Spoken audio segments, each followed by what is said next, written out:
ગુજરાતમાં આઈએમડીએ અનેક જિલ્લામાં રેડ ઓરેન્જ એલર્ટ આપ્યું. છોટાઉદેપુર, દાહોદ, નર્મદા, તાપી, વલસાડમાં એલર્ટ.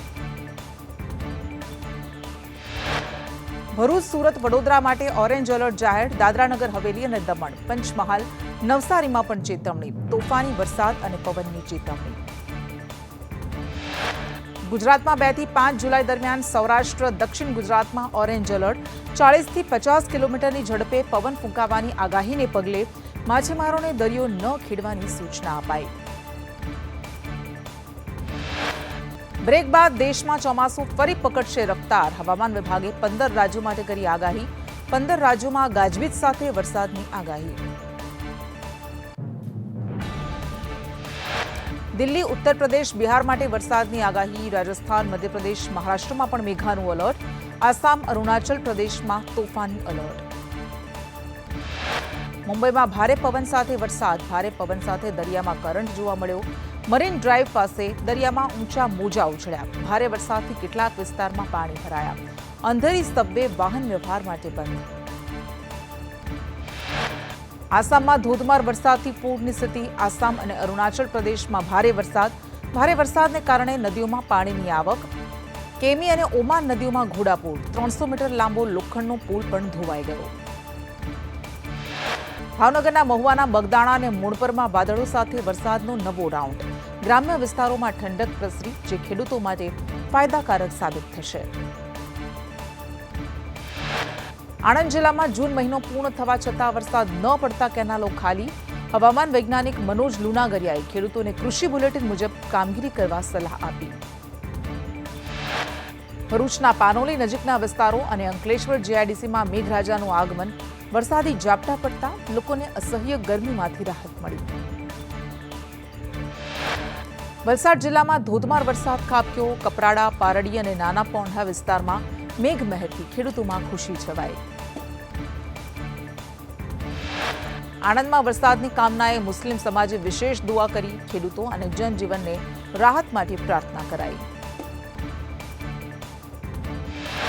અરવલ્લીમાં વરસાદના અભાવે મકાઈ, મગફળી, સોયાબીનના પાક જોખમમાં. ખેડૂતોએ મેઘમહેર માટે પ્રાર્થના કરી. રાજ્યમાં મેટ્રોમોનિયલ ફ્રોડથી 2 કરોડ 30 લાખની ઠગાઈ. 5 આરોપી ઝડપાયા. આંતરરાષ્ટ્રીય નેટવર્કનો ભાંડો ફૂટ્યો. રાજ્યમાં કરાર આધારિત શિક્ષકોને કાયમી કરવાની માંગ નહીં સ્વીકારાય તો દિલ્હીમાં ધરણાની ચીમકી. અમદાવાદના નિકોલ બોર્ડમાં એએમસીના એસ્ટેટ વિભાગે કાર્યવાહી કરી. સ્વસ્તિક ઇન્ડસ્ટ્રીયલ પાર્કનું ગેરકાયદે બાંધકામ તોડી પડાયું. વિવિધ એકમોને 80,000થી વધુનો દંડ ફટકાર્યો. અમદાવાદમાં ખેડૂતોના મુદ્દે કોંગ્રેસનો સરકાર પર પ્રહાર. નબળા ચોમાસા, ઘટેલા વાવેતર, પાણી, વીજળી સમસ્યામાં તાત્કાલિક કાર્યવાહીમાં. અમદાવાદમાં હર્ષોલ્લાસભેર યોજાઈ જગન્નાથજીની જળયાત્રા. 108 કળશમાં લવાયું ભૂદરના આરેથી પાણી. કળશમાં લાવેલા પાણીથી ભગવાનને જળાભિષેક. રાજકોટના જંગલેશ્વર ખર્ચની તપાસ કમિટી મામલે મેયર અને કમિશનરે મોટો ખર્ચ 2023ની પોલિસી હેઠળ થયાનું નિવેદન આપ્યું. તપાસથી દૂર કરાયેલા પૂર્વ ઝોનના ડીએમસી પથિક પટેલે મીડિયા સમક્ષ બોલવાનું ટાળ્યું. રાજકોટ જંગલેશ્વર ડિમોલિશન ખર્ચ મુદ્દે મ્યુનિસિપલ કમિશનરે શંકાઓ વચ્ચે તપાસ સમિતિની જાહેરાત કરી. કહ્યું કે 1600 મકાનોના ડિમોલિશનના દરેક ખર્ચની તલસ્પર્શી તપાસ થશે. જંગલેશ્વરમાં ડિમોલિશનમાં લાખોના ખર્ચ મુદ્દે કમિશનરે એક બિલની તટસ્થ તપાસનો વિશ્વાસ આપ્યો. ગેરરીતિ સાબિત થશે તો રિકવરી અને જવાબદારો લોકો સામે કાર્યવાહી કરાશે. રાજકોટના જંગલેશ્વર ડિમોલિશનમાં અધિકારીઓ દ્વારા 45,000ના છાસ બિલ સહિત અસાધારણ ખર્ચના બિલ રજૂ કર્યા. રેડ કોન્ટ્રાક્ટમાં મોટા પાયે કટકી અને ભ્રષ્ટાચારના આક્ષેપો થયા. ઉપલેટા તાલુકા પંચાયતની સભામાં સમિતિઓની રચના અને ગત 18 તારીખના એજન્ડા બાબતે ભાજપ પર મનમાનીના આક્ષેપ. કોંગ્રેસના 6 સદસ્યોએ વોકઆઉટ કરી ઉગ્ર વિરોધ નોંધાવ્યો. રાજકોટની પ્રેમવતી રેસ્ટોરન્ટમાં ગ્રાહકે વાસી અને દુર્ગંધ મારતી સેન્ડવિચ આપ્યાનો આક્ષેપ કરી વિડીયો વાયરલ કર્યો, જે અંગે આરોગ્ય વિભાગને પણ જાણ કરવામાં આવી. રાજકોટ જંગલેશ્વર ડિમોલિશનમાં લાખોના નાસ્તા મુદ્દે એમએલએ ઉદય કાનગડે કહ્યું, સંપૂર્ણ તપાસ કરી પગલાં લેવા જોઈએ. 2-5% ખોટું થયું હોય તો પણ તપાસ થવી જોઈએ. ધોરાજી ઉપલેટામાં પીજીવીસીએલની 24 ટીમનું વીજ ચેકિંગ. વીજ ચોરી પકડાવાની શક્યતા, તંત્ર સક્રિય થયું.